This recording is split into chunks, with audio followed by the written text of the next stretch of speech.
పూరా లోకల్. నమస్తే, welcome to పూరా లోకల్.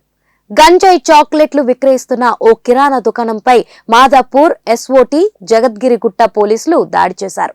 షాప్ లో నుంచి పెద్ద ఎత్తున గంజాయి చాక్లెట్స్ ను, గంజాయి పౌడర్ ను పట్టుకున్నారు. పశ్చిమ బెంగాల్ కోల్కతాలోని అసాన్సోల్ గ్రామానికి చెందిన మనోజ్ కుమార్ అగర్వాల్ హైదరాబాద్ శివార్లోని జగద్గిరిగుట్ట అంజయ్ నగర్ లో కిరాణా దుకాణం నిర్వహిస్తున్నాడు. దుకాణం మాటున పశ్చిమ బెంగాల్ నుంచి గంజాయి చాక్లెట్స్, గంజాయి తెచ్చి విక్రయిస్తున్నాడు. విశ్వసనీయ సమాచారంతో మాదాపూర్ ఎస్ఓటి జగద్గిరిగుట్ట పోలీసులు దాడులు చేశారు.